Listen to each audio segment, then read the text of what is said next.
Halo guys, apakah teman-teman pernah merasakan yang namanya fase people come and go?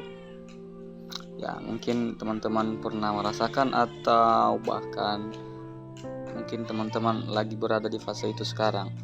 Nah, tahu nggak kalau Tuhan Yesus juga pernah mengalami fase people come and go pada masa itu, dimana ketika dia melakukan mujizat, dia melakukan banyak perkara yang luar biasa, orang-orang pada datang berbondong-bondong, berkerumun mengikut Yesus.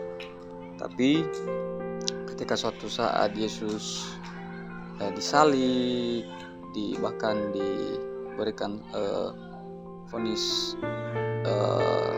hukuman mati, disalib gitu ya, orang-orang itu pada go, orang-orang itu pada pergi meninggalkan Yesus. Tapi tahu nggak apa yang Tuhan Yesus lakukan pada masa itu? Apakah Tuhan Yesus menjadi marah dan benci pada orang-orang itu? Apakah Yesus malah mengutuki mereka atau melakukan kata-kata yang kasar? Ternyata tidak. Tapi apa yang Tuhan Yesus lakukan? Dia malah mengucapkan kata-kata berkat. Dia memberikan satu maaf. Dia mengampuni orang-orang yang melakukan hal itu, sekalipun secara manusia kalau kita pikir hal-hal seperti itu menyakitkan gitu ya, dimana kita seolah-olah hanya dimanfaatkan. Orang itu datang ketika ada maunya doang, ketika melihat kita berjaya. Orang itu datang atau bertahan ketika melihat kita berhasil doang gitu ya. Tapi ketika kita mengalami satu kegagalan atau mengalami masa krisis, orang-orang itu malah pergi. Bahkan orang yang sudah kita anggap rumah sekalipun juga bisa melakukan hal demikian. Jadi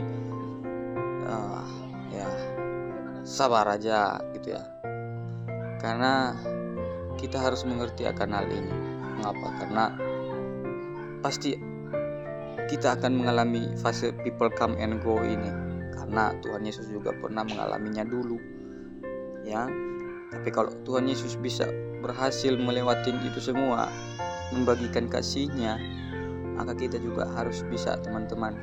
Kita harusnya bisa ya, tetap mengasihi orang-orang yang pergi meninggalkan kita tanpa alasan atau karena perkara sepele ya, yang malah membuat kita menjadi sedih, sepi, merasa tidak nyaman gitu kan.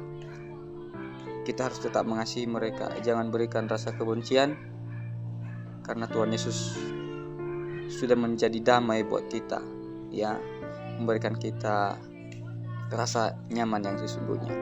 Oke, Tuhan sudah ajarkan kita, maka kita harus ikuti teladan Yesus Kristus. Mari kuat, mari semangat, karena yang terbaik pasti datang pada waktu yang tepat yang Tuhan inginkan dalam kehidupan kita. Oke, see you. God bless.